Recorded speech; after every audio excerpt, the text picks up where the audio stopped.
Good morning mga kalapatids. Update tayo dito sa ating mga kalapate. Kahapon nga pala ay nagsimula na tayong magpagawa ng ating munting loft dito sa ating bahay. Pero pinagawa ko yung loft na yon sa kakilala ko na marunong mag-welding dahil kailangan mag-welding doon. So meron tayong dito, trapdoor na pinto. Binili ko to sa Shopee. Tapos subukan natin ikabit to doon sa dati nating kulungan para masanay itong dalawa na mag trapdoor, no? Kasi di sila sanay dahil nasanay nga sila sa labas. Actually ngayon ko lang ulit sila pinakawalan. 2 days na silang nakakulong. And meron akong ipapakita sa inyo na na-surprise ako kaninang umaga pag akyat ko dito. So ayun yung dalawa. So papakita ko sa inyo yung pasurpresa nitong dalawa. Kaya umamoy ang mga yan eh. Hindi sila agad-agad umaalis dyan.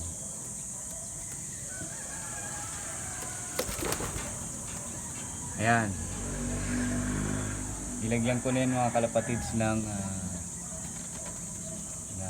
lagayan dahil dito talaga siya sa dito siya nangitlog kagabi ata o nung isang araw, di ko na alam kasi ngayon ko lang niya nakita, pero tingin ko kagabi yan kasi nakita ko siyang nakaupo dyan pag akyat ko dito ng gabi. So nangitlog na nga ang ating mga kalapati. So isa pa lang yan, so in-expect natin na magiging dalawa yan sa mga susunod na araw. So dito na natin lalagay yung trapdoor para masanay naman silang matrapdoor para hindi sila pag-alagala sa labas. So kakabit natin dito yun para yun yung magiging trapdoor nila habang wala pa yung pinagawa nating loft. Yan, nakabit na natin yung ating pinto sa trapdoor. Sana masanay sila dito, no? Para pag meron na tayong loop, ito na ikakabit natin, at least familiar na sila dito sa pintuan na to. Ang purpose natin dyan is para kahit pakawalan natin sila at pag tinawag natin sila nakakain at pumasok sila, hindi na sila makakalabas-labas basta-basta. Iniiwasan natin na maging tambay sila sa labas, lalo na ngayon meron na silang itlog, kailangan malimliman nila yon. Ayan yung dalawa, nakakain na din sila, pati yung kanilang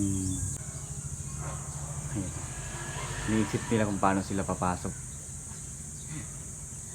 Nandiyan yung pagkain sa likod eh. Yun lang, at nasanay talaga sila dito ayan,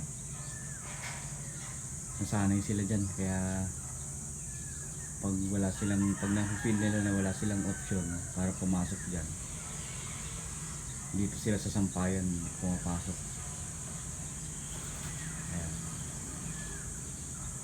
So sana maturuan natin sila dyan na pumasok din sa trapdoor na yan.